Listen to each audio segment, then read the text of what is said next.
Welcome to the critique. Today we're looking at a YouTube script from Digital Solace called "This Will Find You Right Before It Suddenly Happens." Right. It's a motivational piece, really. Uses this metaphor of an ocean wave pulling back to tell the listener to just let go. Exactly, but our goal here is to take it from a pretty standard pep talk and really tighten it up, make it more psychologically sound so it actually lands. So it shifts something for the listener. Yeah, let's jump right in. The first major point of friction for me is the narrative momentum, or the lack of it. The script relies on repetition to be hypnotic, but it just ends up feeling circular. It's sort of spinning its wheels. I caught that right away. The opening does a decent job.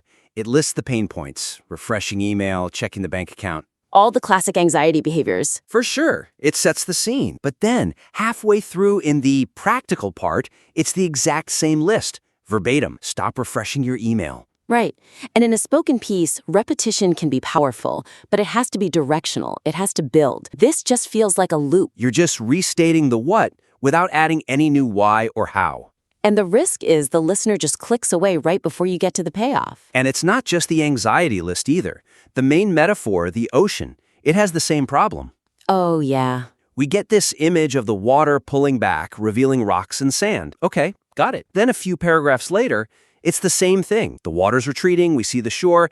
I'm thinking, okay, the tide went out, what's next? The fix for this is something we call progressive revelation. You can't just circle the idea, you have to go deeper with each mention. You have to reveal something new. Exactly. So for that anxiety list, the first time you mention refreshing email, it's just the action, the behavior. Right, the external thing. But the second time you bring it up, don't just repeat the action. You have to pivot to the internal state. So instead of stop refreshing your email, it becomes something like, stop looking for external validation of your internal worth. ooh, yeah, that hits way harder. Now you're not talking about my phone, you're talking about the hunger behind it. It forces a confrontation with the emotion, not just the habit. And you can apply that same logic to the ocean metaphor. You have to. So the first time the water pulls back, we see the rocks, the sand. The landscape. Okay, the physical setting. When you circle back to it later, don't just say the water's pulling back again. Tell us what's been revealed that we couldn't see before. Ah, that's where you can get really thematic. Like the water pulls back, and this time it reveals the debris of past failures you thought were buried. Yes. Now the pullback isn't just a tide table. It's a moment of psychological excavation. It makes the repetition meaningful. It moves the story from what is happening to what does this mean, and that creates momentum. Which is what you need, especially when the script is promising this huge wave is coming.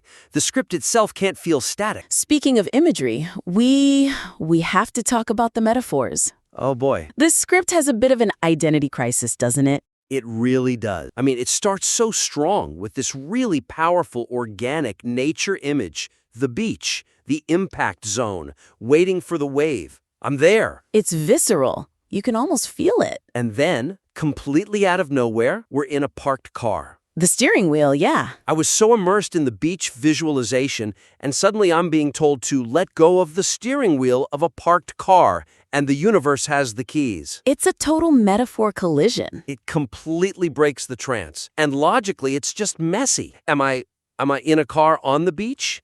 Is the wave about to hit my car? Right. It pulls you out of the story to ask those questions. But the emotional whiplash is even worse. It's like switching channels from a nature documentary to a driver's ed video. It just dilutes everything. The writer needs to pick a lane, or I guess pick a current. You gotta stick with one unified metaphor. The suggestion is pretty simple. Just cut the car. Just cut it entirely. Stay in the water. Okay, but the steering wheel is such a universal symbol for control, right? If we take that out, we need an aquatic equivalent that lands just as hard. We do, and the ocean gives us plenty of options for feudal control. So instead of let go of the steering wheel, it could be stop paddling frantically upstream. Or stop trying to build a dam against the tide with your bare hands. Oh, I like that. That feels even more desperate and honestly more accurate for that kind of anxiety loop. It's exhausting work. And it fits the whole impact zone idea perfectly. Then there's the get in the passenger seat part, which is about letting the universe take over. So in a car, you're the passenger. In the ocean, You float. You float. The universe isn't asking you to drive. It's asking you to stop swimming against the current and just float. That's it. And float is actually a much more passive, trusting action. In a passenger seat, you can still grab the wheel or yell directions. True. When you float, you have to completely surrender your weight to the water. It aligns perfectly with the script's whole theme. It creates this single, cohesive mental movie for the listener. And that's a real narrative arc. The car is just a detour. Yeah. That makes sense. It keeps the whole experience unified. And that leads us to the causality of the breakthrough, which is this is probably the most delicate edit we need to make. The why of it all. Yeah, because the script currently frames the delay, the reason the wave hasn't hit, as the listener's fault. It's that law of attraction guilt trap. I saw that. The line is, the reason the wave hasn't arrived is because you won't get out of the way. Right. On the surface, it sounds empowering. You have the power. But to someone who's already anxious, it sounds like an accusation. It creates a spiritual catch-22. You're telling someone who obsesses over details that their obsession is the specific reason their miracle is delayed. So now you've just given them a new thing to be anxious about. Am I surrendering enough? Oh no, I'm thinking about it, which means I'm not surrendering. And it pushes the wave even further away. It frames the universe as this transactional thing that withholds blessings until you behave perfectly. It's not grace, it's a ransom. Exact. So we need to reframe the why, shift it away from punishment for control and more towards maybe protection or even just misalignment. So the message isn't you are blocking it. It's more like you're just too busy to receive it. That's a subtle change, but emotionally, it's huge. If I'm blocking it, I feel bad. If I'm too busy, I'm just cluttered. I'm human. It's a logistics problem, not a moral failure. Let's look at that specific line. It's because you won't get out of the way. That implies you're an obstruction. We could change it to something like, it's because your hands are too full of the old to catch the new. I like that. That's about capacity. It's telling the listener, hey, just drop the baggage so you can carry the treasure. It's an invitation, not a judgment. And the wave itself, the script kind of suggests the wave is waiting for the listener to move. That makes the listener the one controlling the timing of the entire universe. Which is way too much pressure. A much stronger and I think more comforting frame is the wave is coming regardless. Surrender just determines whether you drown or surf. Oh, that restores the inevitability. The title is, This Will Find You Suddenly, right?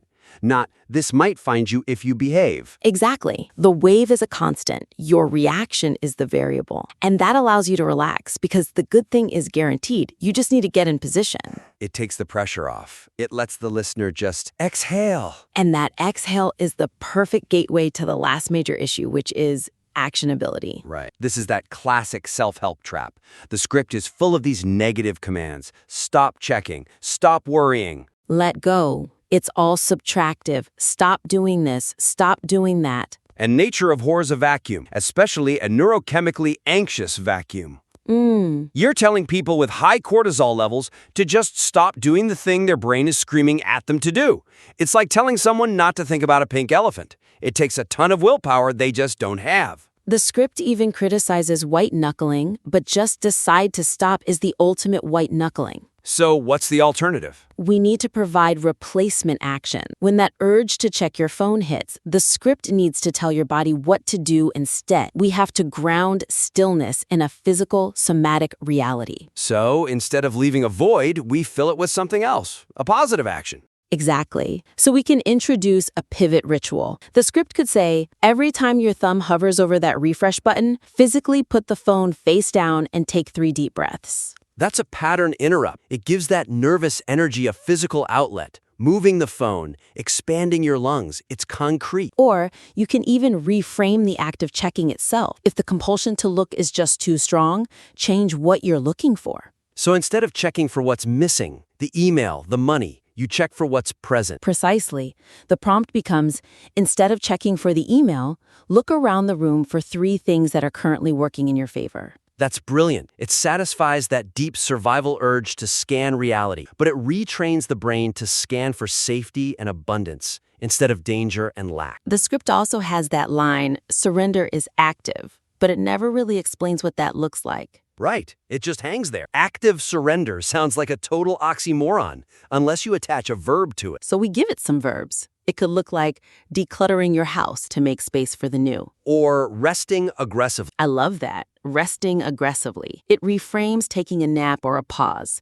It's not laziness. It's a strategic preparation for the wave. It gives the listener permission to power down without feeling guilty. It turns doing nothing into a tactic. And that is super actionable. It bridges the gap between the very abstract idea of letting go and the reality of just getting through your Tuesday afternoon. So yeah, we have a pretty clear plan here for digital solace to really elevate this beat. Okay, so let's recap. First, we're fixing the pacing by swapping that circular repetition for progressive revelation. Right, we're moving from external actions to the internal hunger, from seeing the shore to excavating the past. Second, metaphor alignment. We're killing the car metaphor. No steering wheels. We're staying in the water, paddling and floating to keep that trance state intact. Third, we're reframing the causality. We have to stop blaming the listener. The wave is inevitable. The delay isn't a punishment. It's a capacity issue. We're making space, not atoning. And finally, and maybe most importantly, somatic tools. We replace stop checking with actual physical actions. Pivot rituals, gratitude scans, aggressive rest. You give the anxiety a new job. Exactly. You know, if the writer makes these changes, they're not just editing, they're basically clearing the channel. The signal of hope is there in the script, but it's getting all this static from the mixed metaphors and the accidental guilt tripping. Clear that static and the message hits with the force of that wave they're writing about. That's the goal. To the writer at Digital Solace, this concept of the impact zone is genuinely brilliant. You have the bones of something that could go viral here. Take these edits, rework the script, and send it back to us. We really want to see this wave crash properly. For sure. That's it for this critique. Get to work.